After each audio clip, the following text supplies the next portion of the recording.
Selamat siang teman-teman tim brokers dimanapun Anda berada. Siang ini saya kedatangan salah seorang akademisi, kritisi, terus pemerhati kebijakan publik.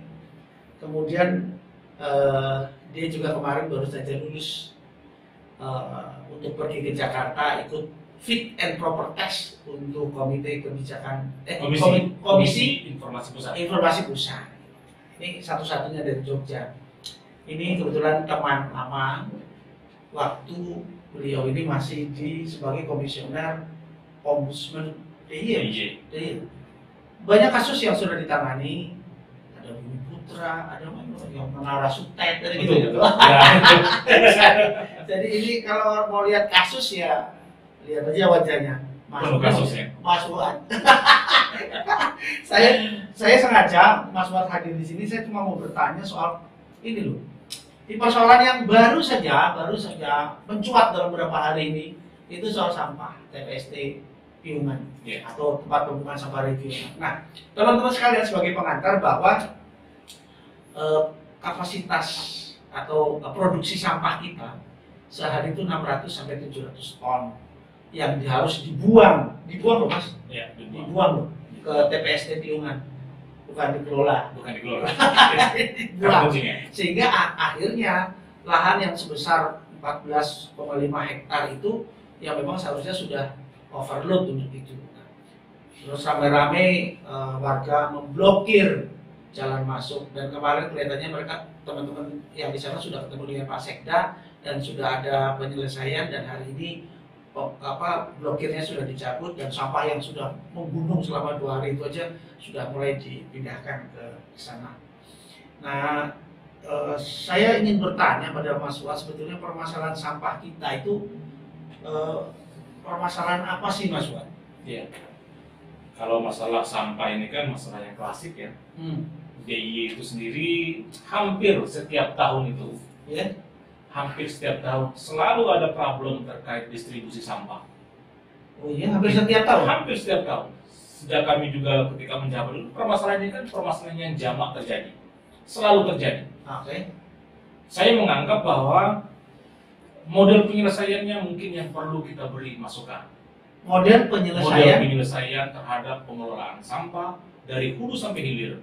Jadi tidak hanya parsial kita mengatur bahwa seolah-olah tanda kutip, seolah-olah beban pengolahan sampah, beban permasalahan sampah ini itu hanya ada di level di hilirnya, tidak ada di hulunya. Itu beberapa hal yang kemudian bisa dipotret. Kok bisa begitu? Jadi gini, indikasinya apa kok tiba-tiba hanya sampai di hilirnya saja? Iya. Kalau dulu kan sebenarnya isu sampah itu, saya lagi kami sampaikan, isu sampah itu kan isu yang hampir ada, bukan hanya di DIY, di seluruh Indonesia, di seluruh kota-kota besar biasanya problem sampah itu kan ada di kota besar. Ketika yang pertama misalnya rumah tangga, kita mulai dari level yang paling kecil. Rumah tangga tidak mampu mengelola sampahnya. Program memilih sampah itu tidak berjalan. Ketika memisahkan sampah yang organik, non-organik dan seterusnya, itu tidak terlaksana dengan baik. Kemudian yang kedua, kita juga tidak punya regulasi yang tepat, yang bisa didorong atau force-nya ada, tekanannya ada. Bagaimana kemudian produksi sampah di setiap rumah tangga itu, misalnya sekian persennya itu harus dikelola secara rumah tangga, harus dikelola di rumah tangga, bukan langsung dibuang di tempat sampah atau tempat penampungan. Oh gitu. Iya. Jadi saya tetap punya pendapat bahwa problemnya itu tidak hanya ada di hilir, tidak hanya ada di tempat pembuangan itu, tidak hanya ada di tempat pembuangan itu. Kalau itu kan yang namanya tempat pembuangan akhir, semua pasti ke sana. Semua pasti ke sana. Sekarang jalan ke sana itu bisa tidak kita, misalnya tadi dari rumah kita bawa 10 kilo, bisa tidak kita kurangi sedikit, yang kemudian sampai di akhirnya itu sisa 8 kilo misalnya. Saya yakin sekali bahwa masih ada sampah yang kemudian potensial untuk didaur ulang di rumah tangga masing-masing. saya sudah melaksanakan itu. Kita bisa mencoba memilah barang-barang yang sudah yang masih bisa dipakai, kita masih bisa untuk ini. Ya. Kalau gini Mas, ini pengalaman dari rumah tangga nih ya. Kan kita udah bayar iuran sampah. Ya. Nah, untungnya apa kita memilah dan memilih? Iya. Ini kan pikiran kita yang paling gampang. Sampah lah, aku tidak perlu lah gitu. Itu ya wes, saya tiap bulan bayar 40.000 atau 20.000 atau segala macam untuk ngurus sampah. Nah, keuntungan kita ini berpikir awam lah. Ya. Keuntungan saya apa untuk memilah dan memilih itu? Ya. Saya punya perspektif yang berbeda kalau kita memotret itu. Alam ini itu jangan dianggap hanya milik orang-orang tertentu. Oke. Alam ini harus dianggap sebagai milik bersama. Siapa yang kemudian bertugas untuk menjaga alam ini, tentu juga ada di pundak masing-masing kita. Salah satunya dengan tadi, bisa tidak kita ini mencoba untuk meminimalisir. Satu dulu itu, meminimalisir penggunaan hal-hal yang berpotensi langsung menjadi sampah yang harus dibuang. Padahal kan ada jalan lain sebenarnya. Masih bisa saya masih bisa menggambarkan bahwa sebelum sampai di tahap itu, sebelum sampai di tahap produksi sampah yang akhir ini, kita masih bisa memilih tadi. Kembali ke pertanyaan Mas Budi tadi, kalau kita bicara menakarnya untung dan rugi dari proses pilah-memilah sampah tadi, mungkin tidak ada efeknya, tidak akan mendapatkan manfaat ekonomi yang sangat besar. Tapi kembali ke premis mayor yang saya sampaikan tadi, alam ini harus dibaca, harus dianggap sebagai milik bersama. Artinya tanggung jawab untuk melestarikannya, tanggung jawab untuk menjaga seluruh hal ini, hal-hal yang kemudian tanda kutip misalnya sampahnya itu harusnya bisa dianggap sebagai tanggung jawab bersama. Itu kalau misalnya kegiatan itu merupakan bagian dari program pemerintah gimana? Saya setuju. Harusnya pemerintahlah sebagai top leader untuk memberikan pressure terhadap sampah-sampah tadi. Saya setuju di bagian itu. Berarti harus ada apa? Tadi kan di awal saya sampaikan, sepertinya belum ada tools yang kemudian misalnya itemnya adalah meminimalisir penggunaan sampah ini. Loh, kalau kemudian mall saja sudah punya kebijakan untuk mengurangi limbah plastik, kenapa pemerintah daerah tidak mau membuat kebijakan yang lebih ekstrim misalnya? Sekarang kita uji berapa banyak hotel penginapan yang ada di DIY. Sampah terbesar itu ada di mana sih? Saya kira sampah terbesar itu adanya dari badan-badan publik seperti itu, perusahaan-perusahaan itu. Bukan dari rumah tangga ya? Tidak terlalu banyak sampah yang di rumah tangga itu sampah tadi yang saya mas sampah yang masih bisa dipilah itu maksudnya. Kalau di hotel siapa yang mau pilah? Dia langsung buang. Iya. Nah, itu maksud saya. Oke. Jadi begini Mas Wat. Jadi saya akan membicarakan bagaimana kebijakan pemerintah dalam mengatur atau regulasi sampah. Suatu kesempatan saya pernah itu press tour namanya ke Kota Malang. Di mana Kota Malang tidak pernah terjadi penumpukan sampah. Dan ternyata begini Mas, di tiap rumah tangga itu sampah itu ada harganya. Duitnya dari mana? Yang beli sampah siapa ya? Pemerintah. Kebetulan kita meninjau langsung di sana. Jadi kalau saya rumah tangga, ini sekedar sharing saja. Saya nggak tahu apakah Kementerian DIY bisa, karena anggaran yang saya tahu itu anggarannya untuk tempat TPA itu kalau nggak salah cuma 900 juta bagaimana bisa dilihat. Kalau saya nggak salah lihat itu mungkin lebih atau kurang ya. Nah gini loh, DKI 3 triliun. Nah maksud saya, cerita saya tadi begini, jadi pemerintah menyediakan dana untuk membeli sampah masyarakat. Kemudian sampah itu dihargai oleh pemerintah. Jadi ibu rumah tangga itu merasa bahwa ini harus saya jual, ini punya nilai ekonomi ya. Kemudian oleh pemerintah dibeli, kemudian diolah dan dikirim ke industri-industri yang plastik, kemudian yang organik diolah menjadi pupuk dan segala macam. Itu semua dilakukan oleh PNS. Pegawai negeri, Mas. Pegawai negeri semua. Iya. Nah dananya dari situ kalau nggak salah waktu itu saya dapat cerita dari Pak Sekda Kota Malang, itu bisa menyumbang PAD sampai dengan 500 juta. Kan lumayan. Menyumbang PAD 500 juta artinya dia sudah, kalau mau dihitung dari badan layanan usaha dia sudah untung. Sudah masuk ya. Karena sampah-sampah plastik itu langsung dikirim ke pabrik-pabrik di sana. Kemudian sampah itu diolah dan dijual menjadi, sehingga artinya Dari segi ekonomi saya sebagai ibu rumah tangga itu bersemangat untuk mendapatkan penghasilan dari penjualan sampah. Nah, itu ada regulasinya. Kemudian ketika pemerintah kota itu kurang duit, mereka menggunakan dana-dana CSR kalau nggak salah itu di CSR di Kota Malang cerita maksudnya CSR dari PLN atau mana gitu yang untuk membantu untuk pengelolaan sampah. Nah, artinya begini bahwa keterlibatan pemerintah itu bukan hanya sekedar bagaimana mengatur TPA, bagaimana mengerjakan TPA, TPST dan segala macam, tetapi ada program yang dari seperti kata Mas Fuad tadi dari hulu ke hilir, yang itu yang sama-sama dikelola, tapi pemerintah harus turun campur di lapangan. Nah, pertanyaan saya ke Mas Fuad, kan udah lama nih dengan persoalan sampah yang bersama. Kalau menurut Mas Fuad, persoalan sampah yang keterlibatan pemerintah itu di mana regulasi pemerintah? Kita itu sudah punya Karta Mantul ya. Karta Mantul, ya. Kalau Yogyakarta, Bantul dan Sleman. Ya. Jadi yang membuang sampah di TPST Piungan itu kan harusnya kan 3 daerah ini. Iya.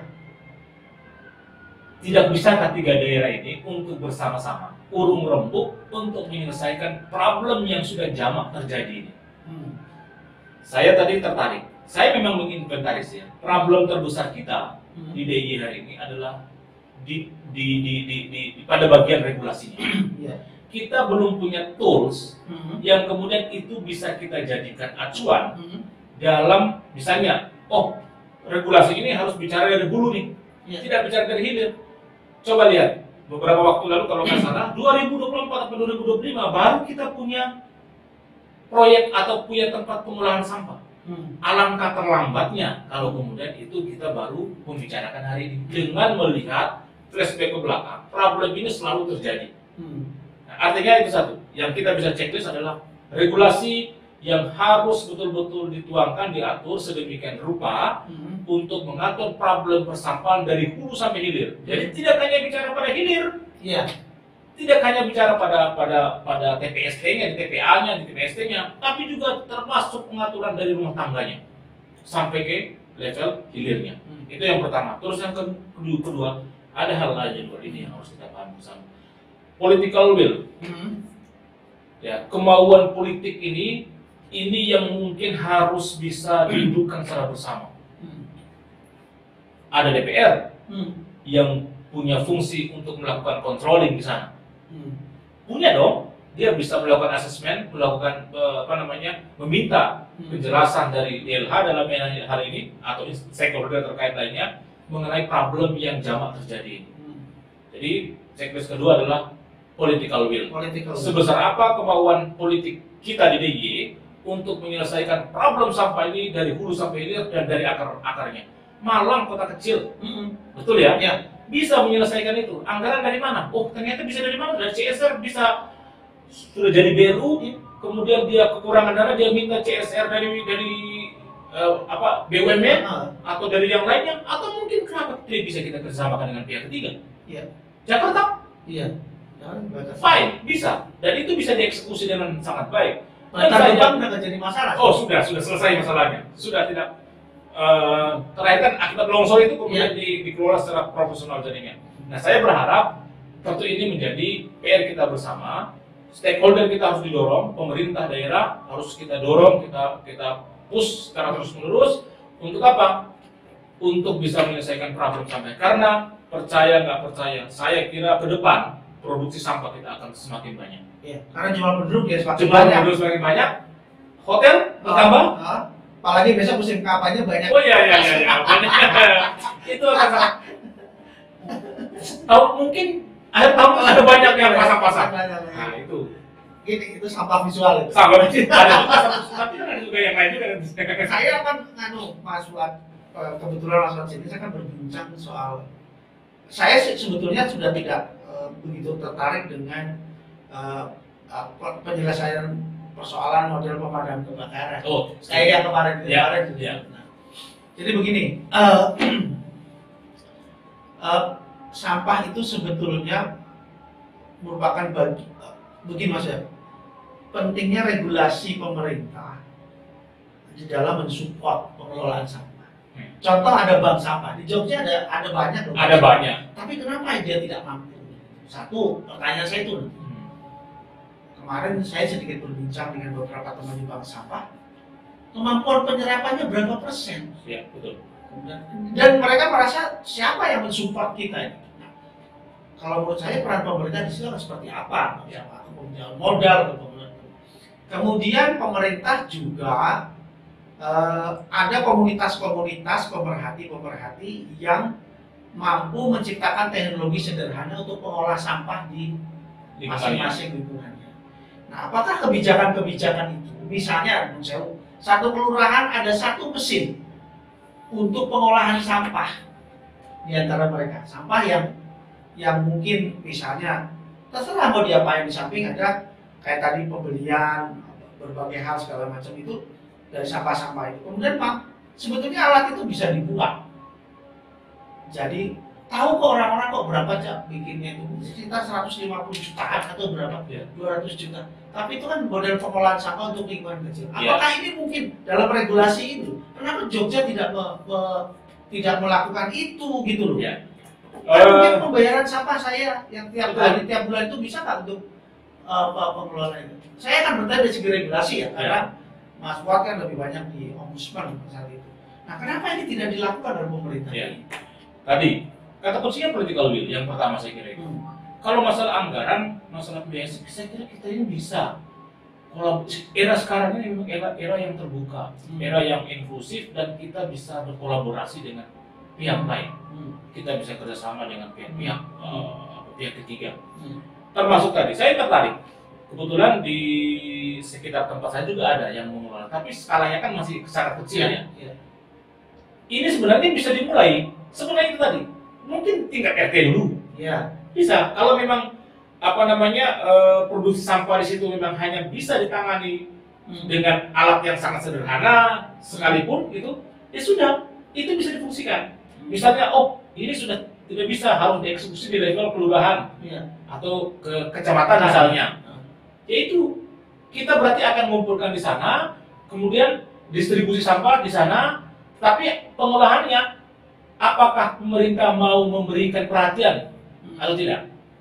Dengan mesin katakanlah 150 sampai 200 juta tadi, dari mana coba? Kalau tidak disubsidi atau diberi hibah dari pemerintah. Mulai dari level-level yang kecil. Kalau tidak dimulai, saya kira tidak akan ada progresnya. Jadi saya berharap tentu political will menjadi jembatan yang paling kuat untuk mengatasi problem sampah ini. Tidak cukup hanya dengan teoretikal, tapi kita harus melakukan dengan will. Ada goodwill-nya, ada etikatnya untuk kita bisa melakukan sebuah perubahan, meskipun itu dalam konteks yang lebih kecil, misalnya di tingkat RT dulu. Itu. Saya gini, Mas. Jadi beberapa komunitas yang saya temui, komunitas yang peduli tentang sampah itu, mereka sudah membuat mesinnya. Mereka sudah mencontohkan mesinnya. Rakit sendiri ya? Rakit sendiri, bengkel sendiri, dan segala macam. Hanya mereka bisa membuat. Tapi skalanya masih kecil? Iya, kalau skala ya lumayan agak besar. Artinya untuk kalau satu RT aja dia masih mampu. Artinya kalau itu banyak di semua RT, kan selesai persoalannya. Gitu. Minimal sampah akan tereduksi 20-30%. Nah, persoalannya adalah kenapa sih kok pemerintah agak sulit ya mengeluarkan uang untuk hal itu? Nah, saya nggak ngerti tentang birokrasi ya, mungkin Mas Fuad lebih paham.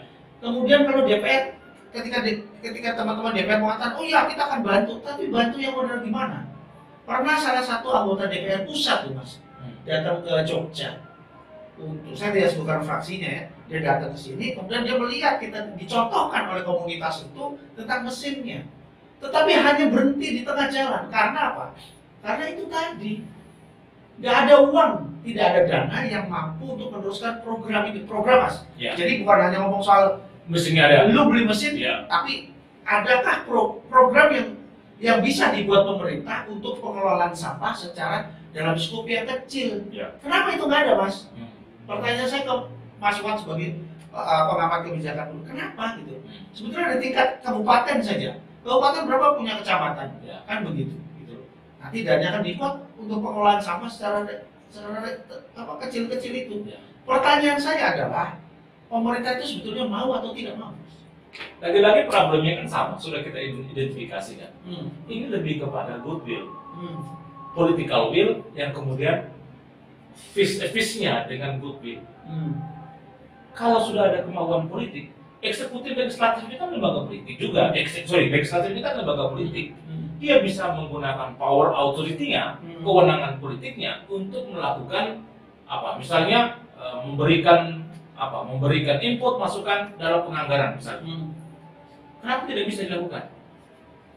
Itu berarti ada problem yang belum terselesaikan antara political will dengan goodwill. Iya kan? Ya. Kemauan politik harus ada, tapi juga harus ada. Tadi kan ada keterbatasan anggarannya. Anggarannya itu ada di goodwill. Kalau saya punya keinginan, saya punya keinginan, tentu juga saya akan berupaya untuk mendapatkan plotting anggarannya dari mana. Malah bisa dari CSR. Sekarang problemnya itu ada di mana? Kalau itu tidak bisa dieksekusi, kembali ke yang tadi. Kalau masalah kita anggaplah parsial ya, tingkat RT, tingkat kelurahan, kecamatan dan seterusnya, itu ada dengan skema entah bagaimana skemanya. Minimal buatkan saja regulasinya, memasukkan di item regulasinya itu boleh kerjasama dengan pihak ketiga biar merasa pemerintah merasa tidak terbebani. Siapa tahu di RT setempat ada orang atau pihak lain yang punya mitra atau yang punya jejaring yang kemudian mau menghibahkan. Sekarang kan eranya kan inklusi, era terbuka sekarang ini. Siapapun bisa masuk ke situ. Kalau ada orang yang kemudian melihat potensi di wilayah tersebut, ternyata potensi sampahnya ini bisa mendapatkan keuntungan misalnya, dia mau menginvestasi. Tapi kan orang nggak bisa kalau belum ada regulasinya. Berarti yang penting regulasinya. Saya tadi kan di awal mengidentifikasi regulasi problem kita belum membuatkan regulasi yang sangat kuat, yang sangat baik berkaitan dengan pengelolaan sampah dari hulu sampai hilir, dari hulu sampai kebijakan pengelolaan sampah dari hulu sampai hilir. Kebijakan sampah dari dulu baik dari tingkat provinsi, kabupaten, kota, sampai di level yang paling bawah di rumah tangga. Di rumah tangga. Desa dan rumah tangga. Iya. Kalau bangunan kelembagaan atau bangunan pemerintahannya kan cuma sampai di tingkat kelurahan atau desa. Setelahnya itu kan kita bisa dorong sampai di tingkat RT. Kalau memang tadi goodwill-nya hanya sampai di kelurahan, ayo lakukan. Nanti kita ke tingkat RT atau kelurahan ke rumah tangganya, kita bisa atur dengan skema yang lain.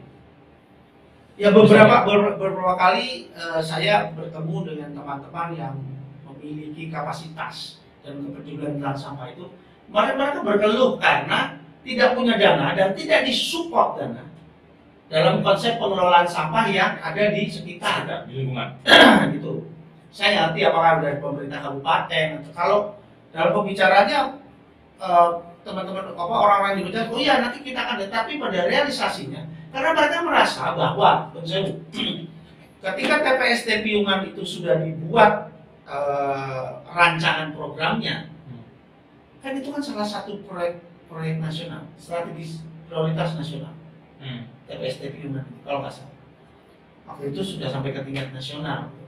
Tapi persoalannya kan baru di 2026 saja baru ada tender PL. Iya, 2024 ya. 2026 baru. Kemarin sudah dijelaskan oleh Pak Sekda penambahan. Kita tidak membahas yang di situ. Saya membahas bagaimana supaya ini tidak masuk ke sini lagi dan penyelesaiannya ada di hulu. Iya. Regulasi tidak sampai ke hulu. Yang menjadi keheranan kita adalah bahwa kenapa kita tidak melihat bahwa persoalan sampah itu menjadi persoalan yang penting,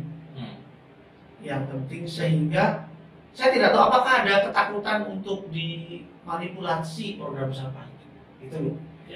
Kalau Mas Fuad melihat seperti apa? Saya nggak ngerti kalau ditawarkan ke pihak ketiga, mereka tidak segera melaksanakan kegiatan di Piungan karena mungkin melihat tidak ada keuntungan yang menjanjikan. Kalau sampai terjadi itu siapa yang harus? Kita ngomong bagaimana itu dimanfaatkan oleh pihak ketiga. Ya. Tapi kalau pihak ketiga melihat bahwa investasi sampah di piungan itu tidak memberikan nilai yang menguntungkan secara ekonomis dalam perjanjian ekonominya, skema bisnisnya, apa yang akan dilakukan pemerintah? Itu problem yang berbeda. Kalau kemudian kita melihat willingnya tidak datang dari pihak ketiga yang akan mengelola atau pihak swasta yang akan mengelola sampah tersebut. Artinya kan kalkulasinya kan sudah kalkulasi untung dan rugi. Tapi kalau memang itu kalau itu memang terjadi, pihak ketiganya merasa tidak ada feedback positif, tidak ada keuntungan yang saya dapat dalam pengelolaan sampah ini, siapa kemudian yang bertanggung jawab? Pertanyaan terbesarnya. Saya kira siapa yang tetap kembali kepada pemerintah. Tetap harus di pundaknya pemerintah. Pemerintah itu kan regulator. Sekaligus dia bisa menjadi eksekutor. Tapi kalau kemudian problemnya dia tidak bisa diselesaikan sendiri oleh dia, ya mau jadi apa sudah? Kalau problemnya kalau problem dasarnya harus kan urutannya kan tetap harus pemerintah. Pemerintah kemudian bisa bermitra atau bisa menunjuk pihak-pihak yang lainnya. Tapi kalau yang di bawah ini tidak jalan, siapa yang kemudian mengambil peran, mengambil tanggung jawab besar ini? Tentu adalah pemerintah. Baik pusat, provinsi maupun kabupaten kota. Artinya, dialah institusi yang punya kewenangan untuk melakukan pengelolaan terhadap sampah. Karena apa? Itu masuk di wilayahnya. Ya. Begitu. Baik, Pak Suat. Ada perlu tambahan lagi nggak? Terasa 30 menit. Saya justru ingin mengomentari 8 poin kesepakatan yang dituangkan oleh warga kemarin. Coba dicek. Ketika tutup TPS Piungan sebelumnya juga ada nggak yang begini? Ada juga. Seolah-olah sifatnya hanya seperti analgesik, hanya menyembuhkan sakit sesaat. Hanya sebatas memadamkan api. Hanya sebatas itu. Dan persoalan intinya, substansinya tidak. Saya kira belum akan selesai. Apa yang dicermati apa Mas Wat dari kesempatan? Ya, misalnya ini ya, poin yang ke mana yang sih Mas? Yang persoalan sudah terjebak kesepakatan itu. Iya. Kalau kesepakatan ini secara umum saya bisa melihat di poin yang 5. Ya, apa itu? Zona transisi akan digunakan apabila zona A dan B sudah tidak mampu menampung sampah. Zona transisi akan digunakan sampai dengan awal tahun 2025 dan tidak ada pembuangan sampah lagi di zona transisi. Bayangkan kalau tidak jadi 2026. Pasti akan menumpuk di sana. Itu maksud saya. Jadi tadi bukan mendoakan. Analisis saya menyatakan ya kemungkinan akan ada lagi pemblokiran. Jika tidak diselesaikan dari hulu sampai hilir, tidak memanfaatkan teknologi. Satu itu. Yang kedua, pernyataan ini masih sifatnya analgesik. Hanya sebatas memadamkan karena sudah sangat beberapa hari kemarin parah kan. Jadi butuh negosiasi yang lalu dan ini sifatnya saya kira insidental. Jadi tidak akan masuk ke problem besar yang untuk kita menyelesaikan masalah dari akar-akar. Aduh. Apalagi yang ingin disampaikan Mas Fuad sebelum kita tutup? Tidak terasa sudah 30 menit. Terakhir ya, untuk closing statement saya, sampah itu pasti akan ada di setiap rumah. Bagaimanapun kita melakukan aktivitas, kita hidup dengan sederhana apapun, tetap akan ada yang namanya sampah. Maka sebagai manusia yang punya kedekatan juga dengan alam, mari kita meminimalisir hal-hal yang kemudian menjadi sampah. Yang sampah tersebut tidak bisa difungsikan untuk didaur ulang. Termasuk sampah masyarakat. Sampah masyarakat. Ya. Baik, teman-teman di Blockers, sebetulnya menarik ini diskusi soal sampah, tapi ada beberapa poin yang saya tangkap bahwa memahami atau menyelesaikan persoalan sampah tidak hanya pada titik permasalahannya saja seperti di hilir saja, di TPST Piungan lah contohnya, tetapi juga penyelesaian harus di hulu. Di hulu saja tidak hanya sebatas pada himbauan untuk memilah dan memilih sampah, untuk tidak membuang sampah sembarangan atau kumpulkan sampah pada jenisnya. Tidak hanya sebatas itu, diperlukan regulasi yang kuat terhadap pengelolaan sampah di hulu dan hilir. Dan ini harus dikerjakan oleh di semua kabupaten kota di seluruh provinsi DIY. Kemudian yang kedua, regulasi ini harus ditunjang dengan program-program pengolahan sampah yang aktual. Mungkin juga bisa berbasiskan teknologi di semua lini pengolahan sampah sebelum sampai di hilir. Jadi persoalan itu harus diselesaikan di hulu, bukan di hilir. Bukan hanya di hilir, tapi di hulu juga demikian. Kemudian aspek teknologi dan keterlibatan pihak ketiga menjadi bagian penting dalam pengelolaan program sampah. Nah, oleh karena itu, apa konsekuensinya? Yaitu diperlukan anggaran yang cukup, diperlukan political will, terutama dari anggota dewan, kemudian eksekutif, sehingga program itu menjadi program penting pengelolaan sampah pengelolaan sampah.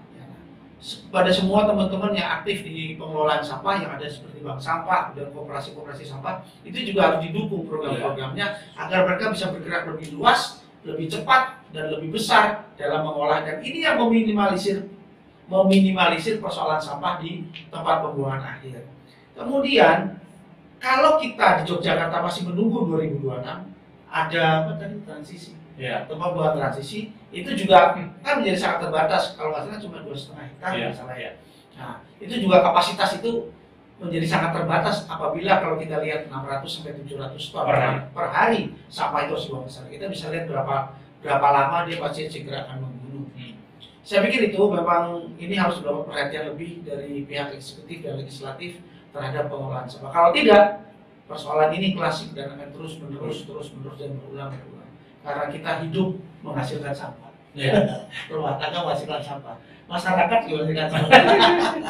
Baik, terima kasih, sampai ketemu lagi, salam Tim Blockers.